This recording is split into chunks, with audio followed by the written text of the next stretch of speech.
मैं किसी को भूलना चाह रहा हूं, पर उसे भूला नहीं पा रहा। क्या करूं? श्री प्रेमानंद गोविंद शरण महाराज। प्रेरणादायक प्रवचन प्रस्तावना। जीवन में कभी न कभी ऐसा समय अवश्य आता है जब कोई व्यक्ति हमारे दिल और मन में इतनी गहरी जगह बना लेता है कि उसके जाने के बाद भी उसकी यादें हमारा पीछा नहीं छोड़ती। हम चाहते हैं कि उसे भूल जाए, उसके बिना जीना सीख जाए, लेकिन जितना भूलने की कोशिश करते हैं उतना ही उसका ख्याल मन में आने लगता है। कई लोग कहते हैं, मैं उसे भूलना चाहता हूं पर भूल नहीं पा रहा हूं। ये केवल एक व्यक्ति की समस्या नहीं है, बल्कि लाखों लोगों के जीवन की सच्चाई है। श्री प्रेमानंद महाराज जी कहते हैं कि किसी व्यक्ति को भूलने की कोशिश मत करो, बल्कि अपने मन को भगवान से जोड़ो। जब मन को बड़ा सहारा मिल जाता है तो छोटी छोटी आसक्तियां अपने आप छूटने लगती हैं। किसी को भूलना इतना कठिन क्यों होता है? जब हम किसी से प्रेम करते हैं, उससे भावनात्मक रूप से जुड़ जाते हैं, तो हमारा मन उसके साथ अनेक स्मृतियां बना लेता है। उसके साथ बिताए हुए पल, बातें, हंसी, सपने और उम्मीदें मन में घर बना लेती हैं। समस्या व्यक्ति के जाने से नहीं होती, समस्या उन यादों से होती है जो मन में लगातार घूमती रहती हैं। मन बार बार उन्हीं घटनाओं को दोहराता है और हमें वर्तमान में जीने नहीं देता। भूलने की कोशिश ही यादों को बढ़ाती है। एक बड़ा सत्य यह है कि जिसे हम जबरदस्ती भूलना चाहते हैं, वही बार बार याद आता है।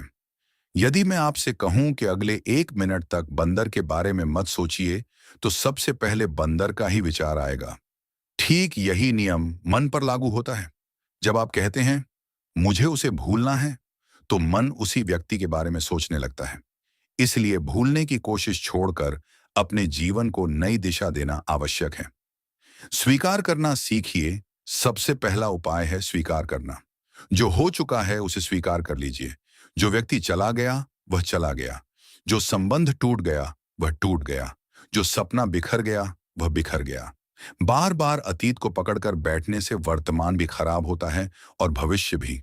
स्वीकार करना हारना नहीं है, स्वीकार करना वास्तविकता को समझना है। भगवान की इच्छा को समझिए।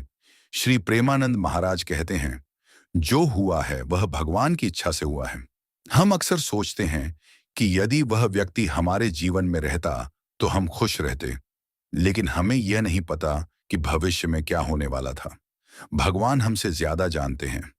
कभी कभी जो चीज हमें नुकसान पहुंचाने वाली होती है, भगवान उसे हमसे दूर कर देते हैं।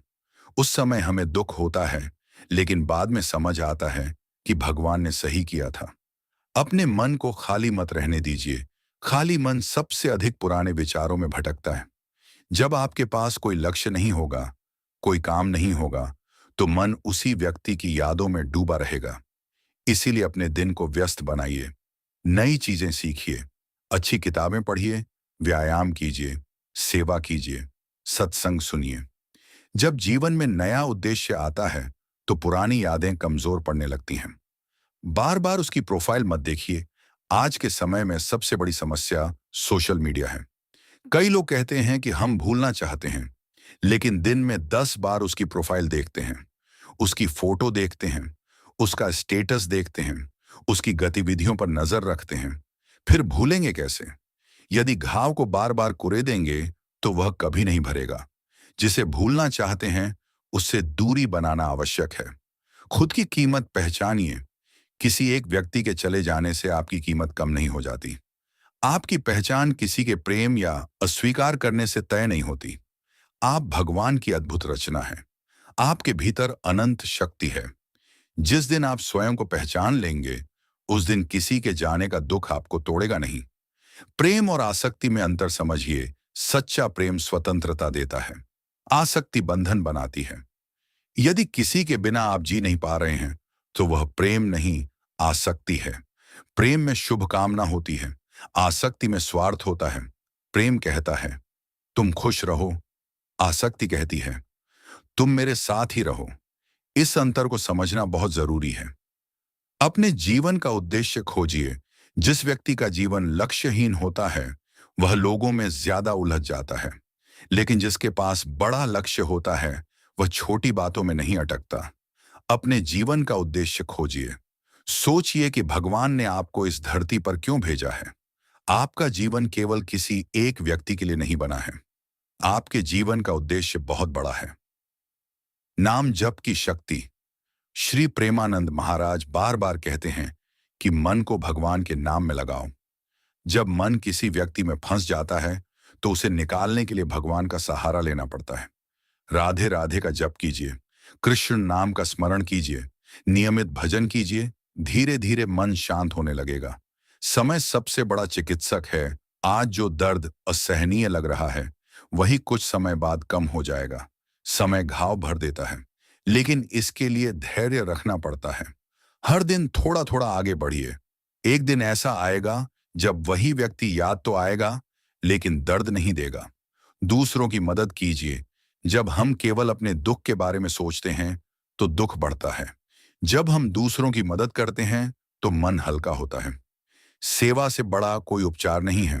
गरीबों की सहायता कीजिए, जरूरतमंदों की मदद कीजिए, किसी दुखी व्यक्ति का सहारा बनिए। आप पाएंगे कि आपका अपना दुख छोटा लगने लगेगा। खुद से प्रेम करना सीखिए। कई बार हम किसी दूसरे व्यक्ति से इतना प्रेम करने लगते हैं कि खुद को भूल जाते हैं। याद रखिए, यदि आप स्वयं से प्रेम नहीं करेंगे तो कोई भी आपको पूर्ण खुशी नहीं दे सकता। अपने स्वास्थ्य का ध्यान रखिए, अपने सपनों पर काम कीजिए, अपनी खुशियों को महत्व दीजिए। हर विदाई एक नई शुरुआत है। जीवन में जो जाता है वह कुछ नया आने के लिए जगह बनाता है। यदि एक दरवाजा बंद होता है तो दूसरा खुलता है, लेकिन हम बंद दरवाजे को ही देखते रहते हैं। इसलिए नई संभावनाओं की ओर देखिए, नई शुरुआत कीजिए। भगवान पर भरोसा रखिए। जब सब साथ छोड़ देते हैं तब भी भगवान साथ रहते हैं। मनुष्य बदल सकता है, परिस्थितियां बदल सकती हैं, रिश्ते बदल सकते हैं, लेकिन भगवान का प्रेम कभी नहीं बदलता। इसलिए अपने दुख को भगवान के चरणों में समर्पित कर दीजिए। निष्कर्ष, यदि आप किसी को भूलना चाहते हैं और भूल नहीं पा रहे हैं तो याद रखिए, उसे भूलने की कोशिश मत कीजिए। अपने जीवन को बेहतर बनाने की कोशिश कीजिए। भगवान से जुड़िए, नाम जप कीजिए, अपने लक्ष्य पर ध्यान दीजिए, समय को अपना काम करने दीजिए। एक दिन ऐसा अवश्य आएगा जब वही यादें आपको कमजोर नहीं बल्कि मजबूत बनाएंगी। श्री प्रेमानंद गोविंद शरण महाराज जी का संदेश है, जिसे तुम पकड़ कर बैठे हो उसे छोड़ दो।